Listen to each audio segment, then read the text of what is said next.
Halo semuanya, selamat datang kembali di channel Alpian, channel dimana akan merecap sebuah manga dengan santai.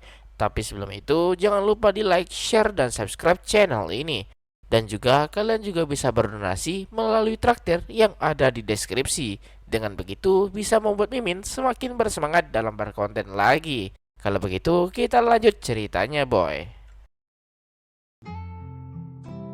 Haruka benar-benar tak sabar menantikan festival budaya yang membuat Shinichiro juga kaget kalau Haruka segitu sukanya dengan festival budaya. Itu karena Haruka tak pernah pergi ke festival manapun sejak ia masih kecil dan Shinichiro baru memahaminya. Apalagi keluarga seperti Haruka pasti banyak larangannya. Haruka semakin bersemangat mengingat seluruh sekolah menjadi sebuah festival dan bisa mendirikan stand sendiri dan tampil. Dan Shinichiro membenarkannya meskipun kebingungan menghadapi Haruka yang begitu bersemangat. Tapi karena itu juga Shinichiro juga ikut merasa semangat dibuatnya. Haruka juga bersemangat meskipun tak tahu apa yang kelas mereka akan lakukan nantinya. Esoknya di rapat kelas, suasana kelas menjadi gaduh karena berbagai pendapat yang tak saling menyatu, yang membuat perwakilan kelas geram karena tak satu pun dari mereka mendengarkannya. Shinichiro juga merasa risih dibuatnya, apalagi tinggal seminggu lagi acaranya dimulai. Meskipun terlihat kompak, pada kenyataannya satu kelas tak pernah bisa saling mengerti satu sama lain, di mana hanya ada orang yang ingin tampil mencolok saja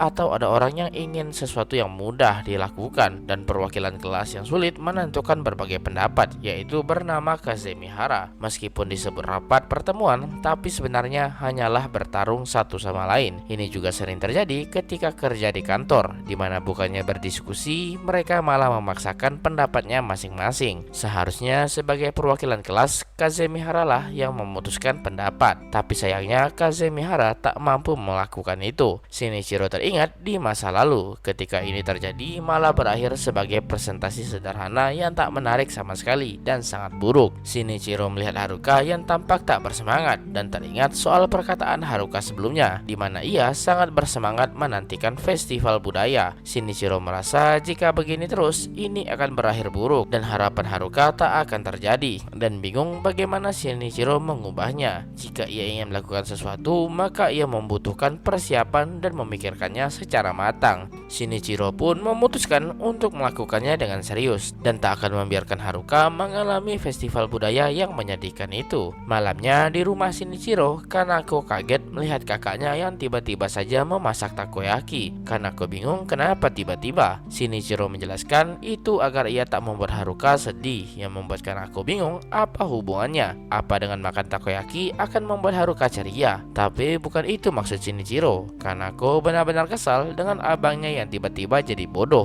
jika membicarakan soal Haruka, dan tiba-tiba seseorang menelpon Shinichiro. Shinichiro segera mengangkat telepon itu dan bersikap layaknya seorang karyawan yang membuat Kanako syok dibuatnya. Shinichiro sedang membicarakan harga bahan dan sedang melakukan negosiasi dengan penyedia bahan. Kanako benar-benar terdiam mati kutu melihat perubahan abangnya itu. Ketika Shinichiro sudah deal, ia heran melihat adiknya yang terdiam. Kanako benar-benar bingung dengan abangnya yang tiba-tiba menjadi seorang karyawan. Shinichiro pun tak sadar lengah dibuatnya dan berkata kalau ia beradaptasi dengan mereka yang ada di telepon. Tapi pada akhirnya Kanako tak mempermasalahkannya dan bertanya apa yang abangnya lakukan kali ini. Apa ini lagi-lagi demi Haruka sembari menggoda Shinichiro? Kanako benar-benar menyukai cerita abangnya yang sangat menarik itu. Shinichiro pun mencoba menjelaskan apa yang sebenarnya terjadi, dan setelah mendengarnya membuat Kanako tertawa tak percaya dengan perjuangan abangnya itu. Kanako meminta maaf karena sudah menertawakan abangnya, tapi itu benar-benar hebat menurut Kanako, dan Shinichiro bisa berubah sejauh ini karena ia sudah menemukan orang yang penting bagi Shinichiro dalam hidupnya. Kanako sendiri tak mengerti karena ia tak pernah merasakan hal semacam ini sebelumnya. Tapi bertemu dengan orang yang memahami mereka adalah sesuatu yang langka. Shinichiro heran dan terdiam melihat adiknya yang tiba-tiba bicara serius seperti itu.